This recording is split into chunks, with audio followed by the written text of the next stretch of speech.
말씀 신약성경 요한복음 3장 16절 17절 2절입니다. 함께 보겠습니다. 하나님이 세상을 이처럼 사랑하사 독생자를 주셨으니 이는 그를 믿는 자마다 멸망하지 않고 영생을 얻게 하려 하심이라. 하나님이 그 아들을 세상에 보내신 것은 세상을 심판하려 하심이 아니요 그로 말미암아 세상이 구원을 받게 하려 하심이라. 아멘. 오늘 말씀은 하나님의 방법 예수 그리스도라는 제목입니다. 하나님의 방법 예수 그리스도라는 제목으로 하나님 말씀 증거하겠습니다. 제가 한 2주 전에요. 건국 전쟁이죠. 이 다큐멘터리 영화를 제가 집사람하고 같이 봤습니다. 보면서 제가 이런 질문을 저한테 해봤어요.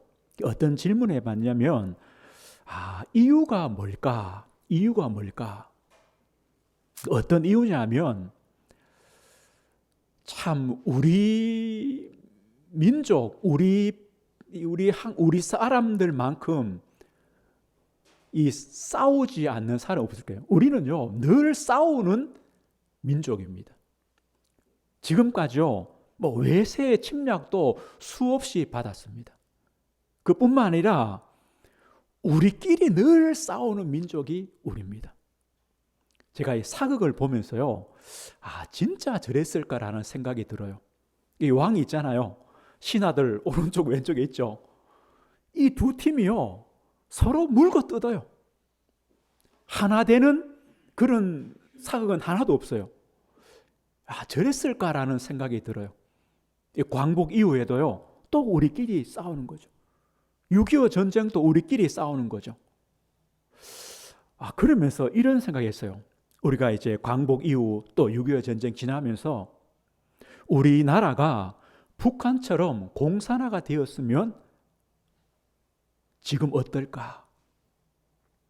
사실 그때는요 우리 남한보다 북한이 더 힘이 강했습니다. 우리는요 힘이 없었어요. 그러니까 이 전쟁을 만날 수밖에 없는 거죠. 북한처럼 북한으로 통일되었다면, 공산화되었다면 어떨까? 사회, 경제, 문화 이거 놔두고요 우리의 신앙의 자유가 없어요. 신앙의 자유가 없어요.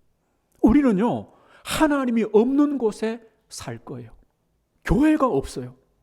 아마 우리는 지금 여기 모여가지고 김일성 수령님을 신으로 모시고 예배할 수도 있었을 거예요. 그런데 왜 그렇게 안 됐을까? 저는 이게 신기해요. 왜 안 됐을까? 우리가 지난주에 이런 결론을 내렸습니다. 인간의 방법으로 안 됩니다. 인간의 방법으로 안 됩니다. 왜 안 됩니까? 그게 바로 우리 인간의 문제입니다. 우리 인간의 문제는 다른 게 아닙니다. 마귀의 그 유혹으로 하나님에 대한 불신앙, 불순종입니다. 이게 죄입니다. 하나님과 단절되어 버렸습니다. 에베소서 2장 1절 3절 이렇게 말하죠. 죽었다. 허물가지로 죽었습니다. 육신의 죽음, 영적 죽음입니다. 하나님과 단절입니다. 그리고요 우리 인간은 잡혔습니다. 어디에 잡혔습니까? 세상 풍습, 세상의 원리 흐름을 따라갑니다. 아니요, 세상에 잡혔습니다. 공중 권세잡은 자 마귀죠. 마귀에 잡힌 인생입니다. 육체의 욕심, 육체라는 것에요 잡혀 살아갑니다. 이게 인생입니다. 본질상 하나님의 진노 가운데 살아갑니다. 진노의 상태입니다. 그래서 우리 인간이요 행복하지 않습니다. 불행합니다. 무엇이든지 힘듭니다. 수고롭습니다. 나와 상관없이요 재앙과 저주와 고통이 옵니다. 이게 인생입니다. 이게 인생의 문제입니다. 그래서 인간의 방법으로는 안 됩니다. 우리가요 종교를 믿고 우상 숭배를 하고 내가 선행을 하고 학문, 과학, 의학을 발전시키고 성공을 하고 아무리 사회복지가 잘 되어도 이 모든 것들은 인간으로부터 시작된 것 아닙니까? 인간이 만들어서 찾아가는 겁니다. 그런데 이미요 우리 인간 자체가 가능성이 없습니다. 의인은 없습니다. 모든 사람이 죄인입니다. 성경에 말합니다. 로마 3장 20절에요. 율법의 행위로 의롭다 하심을 얻을 육체가 없나니 율법으로는 죄를 깨달음이라. 율법의 행위가 뭡니까? 인간의 방법입니다. 인간의 방법으로는 의롭다함을 얻을 육체가 없다. 인간의 방법은 안 됩니다. 방법을 쓸수록요 얻은 답이 나옵니까? 안 되는구나, 이 답만 나올 뿐입니다. 인간의 방법은 안 됩니다. 그러면 다른 방법은 없습니까? 없습니다. 방법이 없어요. 이사야 59장 1절 2절 이렇게 말합니다. 여호와의 손이 짧아서 구원하지 못하심도 아니요 귀가 둔하여 듣지 못하심도 아니라 오직 너희 죄악이 너희와 하나님 사이를 갈라놓았고 너희 죄가 그의 얼굴을 가리어서 너희에게 듣지 않게 함이니라. 하나님과 우리 사이에 이 죄악이요 막고 있습니다. 이 문제를 해결하지 않으면 방법이 없습니다. 그래서 우리 인간의 방법으로 안 됩니다. 어떡합니까? 하나님께서 이 문제를 해결해 주셔야 됩니다. 아니요, 하나님만이 이 문제를 해결할 수가 있습니다. 그래서 우리에게는요, 하나님의 방법이라야 합니다. 하나님의 방법이라야 합니다. 지금은요, 우리나라가 북한보다 한 30배 이상 더 잘 삽니다. 경제력, 군사력 할 것 없이요 한 30배 이상 잘 삽니다. 그게 문제가 아니죠. 우리는요 오늘 또 주님의 아래 하나님 아버지 앞에 나와서 예배할 수 있습니다. 이게 복입니다. 이게 복입니다. 제가 이런 생각했어요. 하나님께서 우리 민족, 우리 한 사람 한 사람 보면요 아무것도 아닌데 복받을 이유가 없는데 하나님께서 우리나라를요 이 큰 물줄기를 움직여 가시는 것 같아요. 누가? 하나님께서. 전쟁을 만나고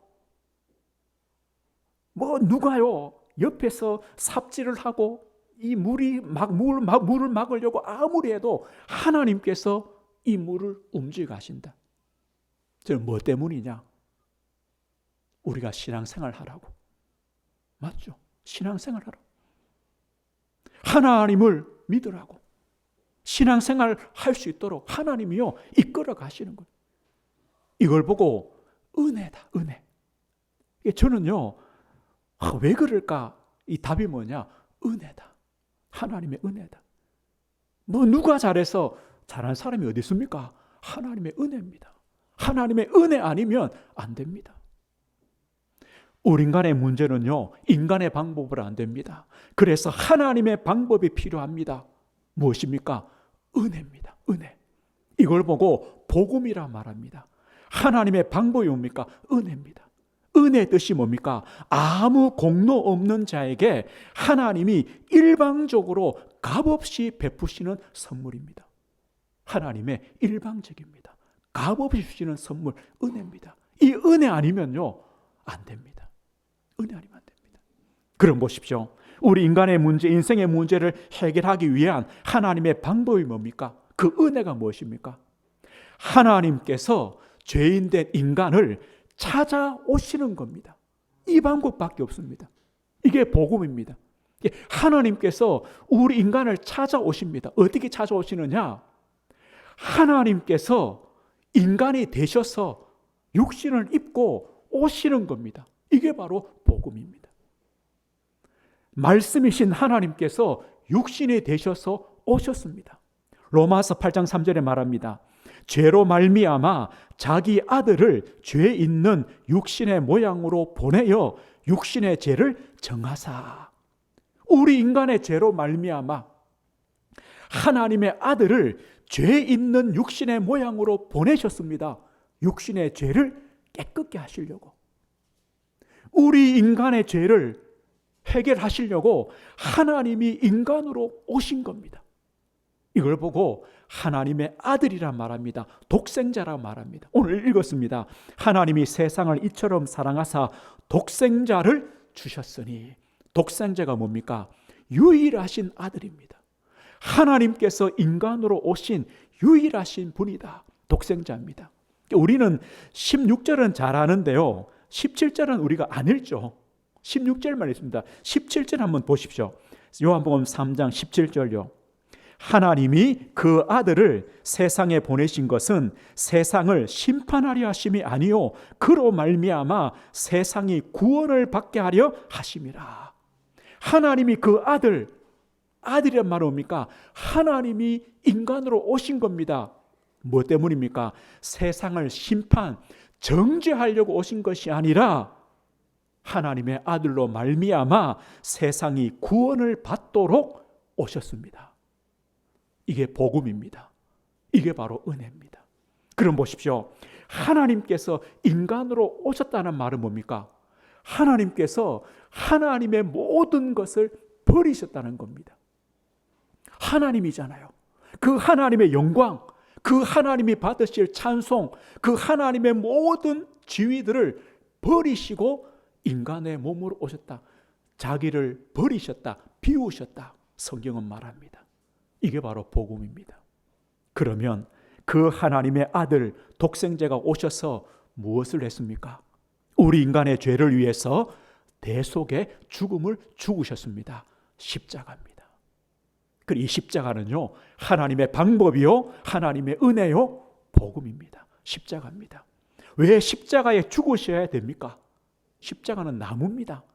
이유가 있습니다. 신명기에 말씀하죠. 나무에 달린 자는 하나님께 저주를 받았습니다.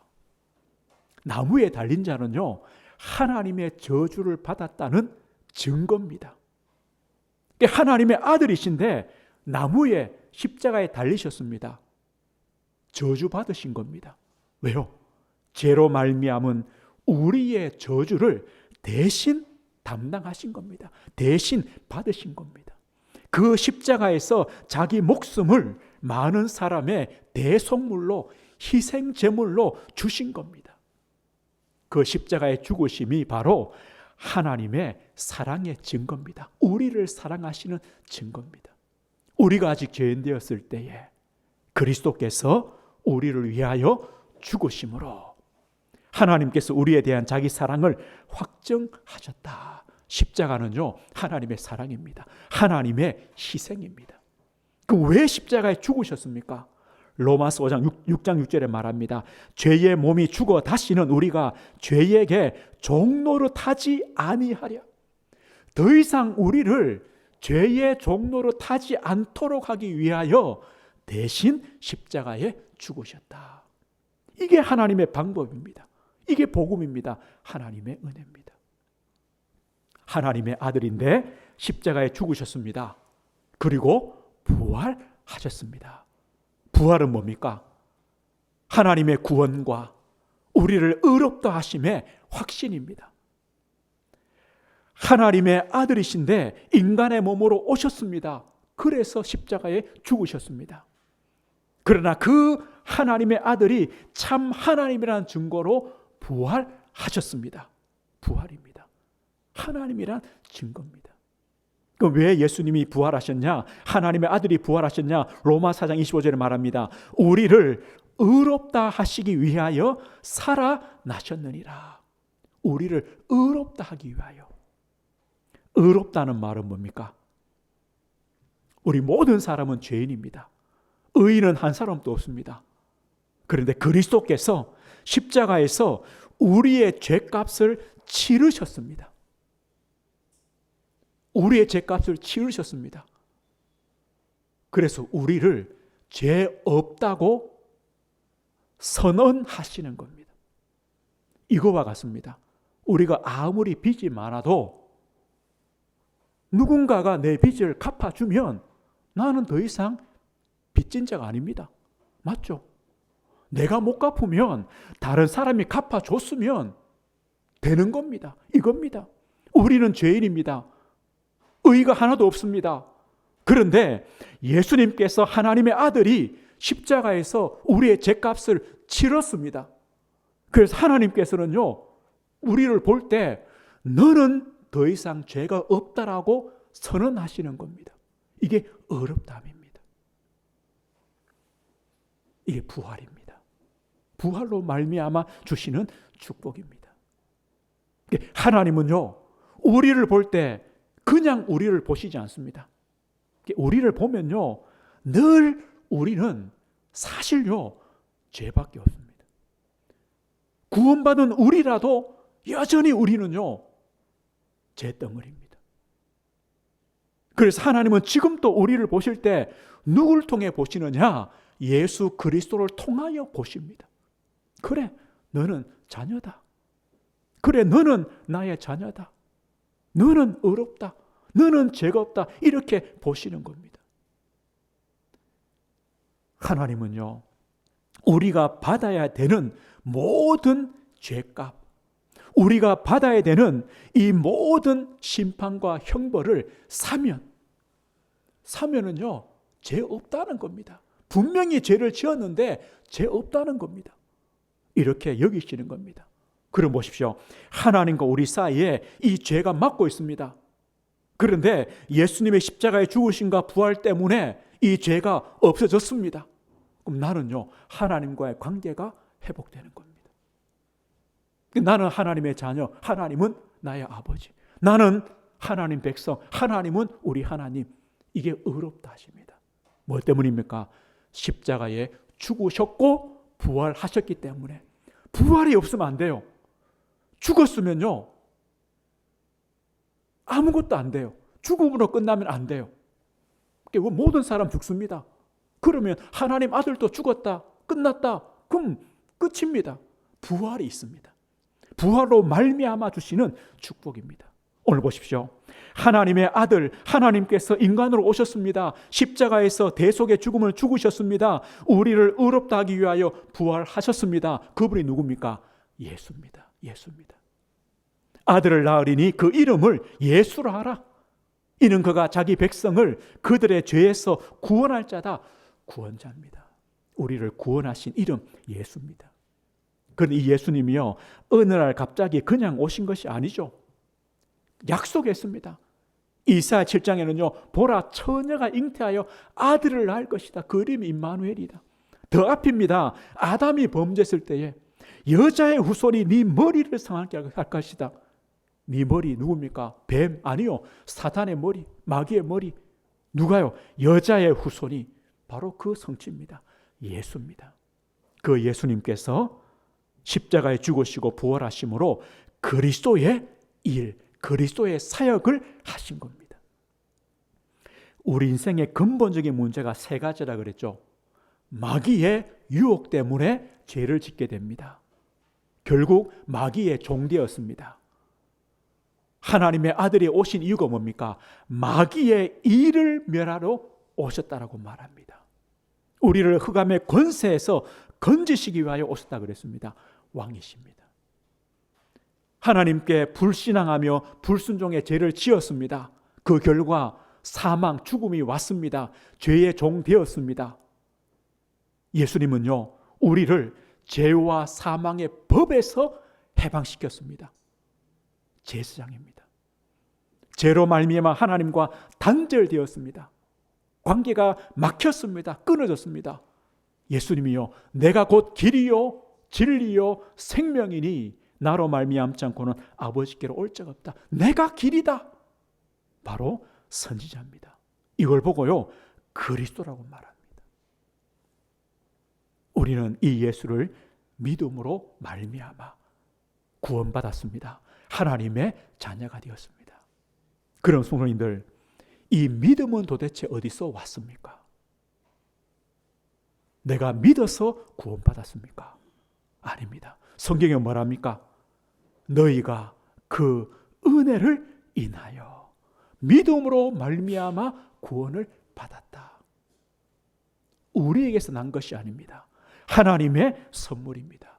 이 믿음조차 하나님의 은혜로 주신 선물입니다. 그래서 우리가 그 은혜로 값없이 의롭다함을 얻었습니다. 오늘 보십시오. 이것이 하나님의 방법입니다. 여기에 우리가요 0.1%라도 우리의 손이 닿은 것이 있습니까? 없습니다. 하나님이 인간으로 오셨습니다. 십자가에 죽으셨습니다. 부활하셨습니다. 그리스도의 일을 이루셨습니다. 우리에게 믿음이란 은혜의 선물을 주셨습니다. 우리는요, 아무것도 할 수 없고 한 것이 없습니다. 이게 하나님의 방법입니다. 하나님의 은혜입니다. 이걸 보고요, 복음이라고 말합니다. 우리 성도님들, 저와 우리 성도님들은 이 은혜를 받은 자입니다. 하나님의 은혜, 복음을 받은 자요, 하나님의 구원을 받은 성도입니다. 누구 때문입니까? 하나님의 방법인 예수 그리스도를 통하여 받은 축복입니다. 오늘 그러면요, 구원받았으면 끝났습니까? 구원받았으면 끝입니까? 아닙니다. 구원은요, 시작입니다. 구원이 끝이 아닙니다. 나 구원받았어, 끝났어. 아닙니다. 구원은 시작입니다. 시작입니다. 하나님의 방법인 예수 그리스도로, 복음으로, 은혜로 우리는 구원받았습니다. 끝이 아닙니다. 시작입니다.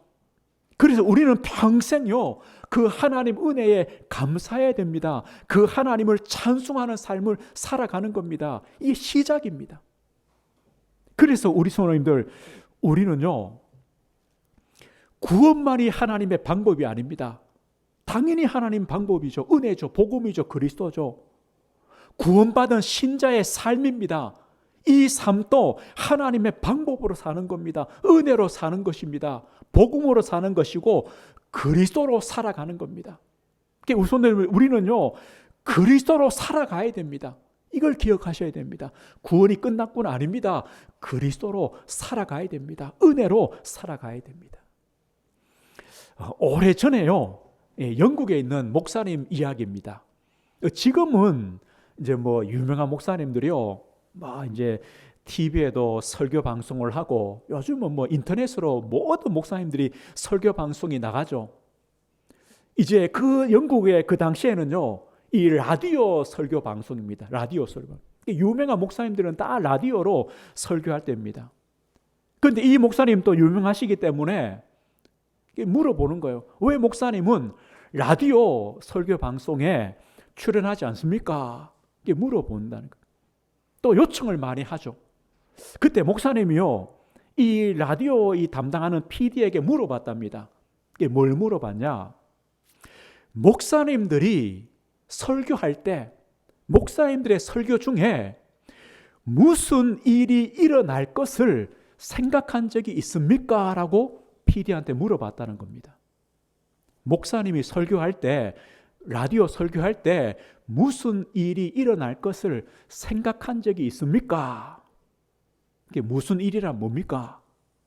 하나님의 성령이 역사하시거나 그리스도께서 그 자리에 임하시거나 하나님께서 그 자리에 찾아오셔서 설교자에게 하나님이 임하시거나 그 방송을 준비하는 그 스태프들에게 하나님이 임하시거나 성령이 역사하시거나 이런 것을 생각한 적이 있느냐?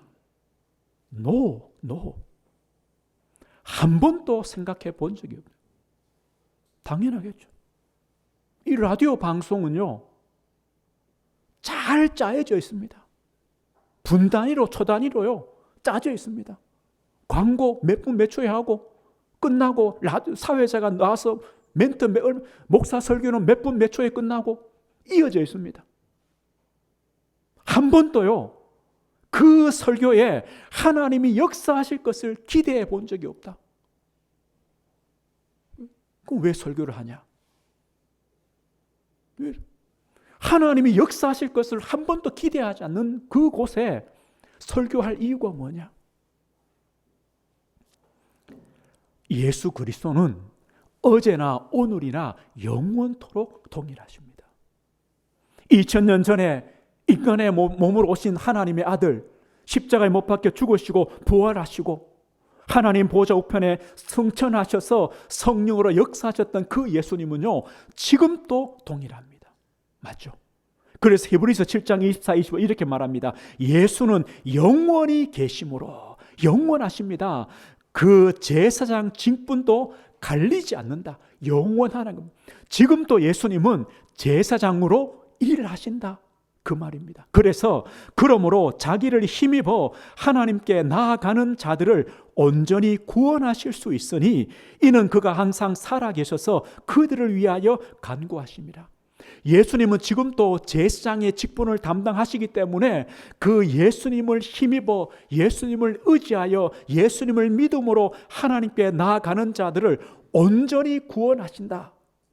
여기 구원은요, 불신자가 예수 믿는 구원만이 아닙니다. 우리 신자에게 있는 문제들, 우리 인생의 문제들, 우리 인생의 질병과 우리 인생의 가난과 경제의 문제와 우리 인생의 또 죄악과 우리가 만나는 홍해 같은 광야 같은 우리가 불가능한 그 인생의 문제를 예수를 의지하여 하나님 아버지께 나아갈 때 온전히 구원해 주신다라고 약속합니다. 왜요?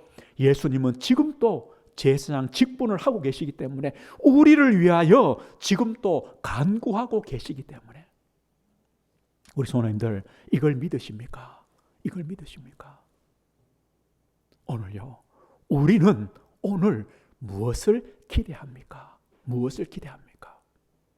혹시 우리 성도님들 오늘 예배 나오실 때 무슨 일이 일어나기를 기대하는 마음으로 나오십니까? 오늘 예배하러 오실 때 하나님의 성령이 나를 역사해 주시도록, 내가 예배하는 이 자리에 하나님의 성령이 임하시도록, 내가 예배하는 이 자리에 그리스도의 그 능력이 임하시길 기대하고 나오십니까?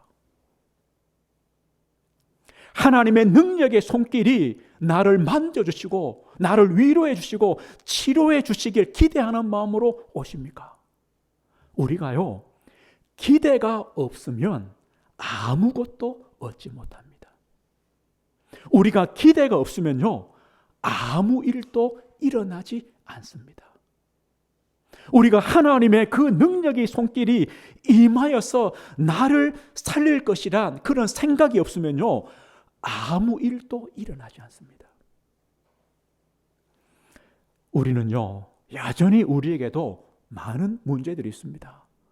우리의 현실, 영적인 문제, 내 삶의 문제, 또 우리가요, 하나님께 드리는 예배가 있습니다. 내 삶이 있습니다. 그리스도를 기대하십니까? 하나님이 역사하실 것을 생각하십니까? 그래, 하나님이 나를 찾아와 주시면, 하나님의 성령이 나를 덮으시면, 그 성령이 내게 임하시면 어떻게 될까 생각해 보십니까? 기대하십니까? 아니면요, 그래, 나의 오늘, 나의 현실, 그냥 내 삶, 지금의 나, 지금의 나의 믿음, 내 신앙으로 만족하십니까? 그래서 하나님의 능력의 손길을 체험할 생각조차 해보지 못합니까? 그리스도께서 나에게 임하시면 어떻게 될까? 이런 기대조차 없는 것 아닙니까? 무엇입니까? 그래, 나 이 정도면 돼. 그냥 이렇게 살아가는 거야. 이게 만족입니다. 다른 말로 하면요, 나쁜 의미의 자족입니다. 이거는 교만입니다. 그래, 하나님 필요 없어. 내 힘으로 돼. 하나님의 능력 따위는, 하나님의 그 손길 따위는 나는 필요 없어. 그냥 내 힘으로 사는 거야. 아니, 이렇게 그냥 사는 거야. 우리 신자는 아닙니다. 왜요? 예수 그리스도는 어제나 오늘이나 영원토록 동일하십니다. 예수님은 지금도 하나님 우편에서 우리를 위하여 간구하십니다. 그런데 우리가 기대가 없다면, 우리가 아무런 생각을 하지 않는다면 하나님은요, 하나님도 일하지 않습니다. 하나님도 아무것도 주시지 않습니다. 그러나 반대로요, 우리가 진짜 그리스도를 기대한다면 하나님의 그 능력의 손길이 임할 때 일어날 일들을 우리가 생각한다면 달라집니다. 우리 오늘 예배 오실 때마다요, 예배 드릴 때마다요, 하나님이 임하시면, 하나님의 성령이 내 안에 역사하시면, 그리스도께서 나에게 역사하시면 어떻게 될까? 이걸 기대한다면 우리가 한 주간 또 살아가야 됩니다. 아침에 일어났을 때, 눈 뜨셨을 때요, 오늘 한 날 하나님이 내 인생 걸음에 함께 하신다면, 하나님이 임하신다면, 하나님의 능력의 손길이 역사하신다면 어떻게 될까? 이걸 한번 기대하고 생각하시면요, 우리가 만나는 인생의 문제 속에 그 앞에서요, 염려하지 말고, 염려 대신에 그래, 하나님이 나와 여기에 함께 하신다면, 하나님이 내 인생의 주인이시라면, 이걸 기대하며 생각하신다면 달라집니다.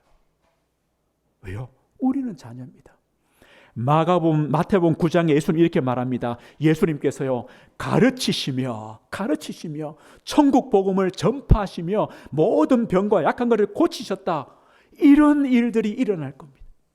마가복음 3장에요, 원하신 자를 부르셨습니다. 자기와 함께 하시는 겁니다. 또 나가 전도도 하며, 전도가 아닙니다, 증인입니다. 귀신을 내쫓는 권능, 권세입니다. 영적 힘입니다. 이런 은혜를 주실 겁니다. 사도행 2장에요, 마가다라방에 그 모인 성도들이 기대했습니다. 생각했습니다. 하나님의 성령을 기대했습니다. 하나님이 성령으로 임하실 때 어떻게 될까? 그 성도들에게 오순절 날이 이미 이름에 그 모인 무리에게 다 성령의 충만이 임했습니다. 이렇게 될 겁니다. 우리가 기대한다면, 우리가요, 그 하나님의 역사를 생각한다면. 성전 미문에 나면서부터 못 걷는 사람이 있습니다. 베드로와 요한이요, 은과 금은 내게 없지만 내게 있는 것을 내게 준다. 나사렛 예수 그리스도 이름으로 일어나 걸으라. 베드로와 요한은요, 기대했습니다. 그리스도의 그 이름을 생각했습니다.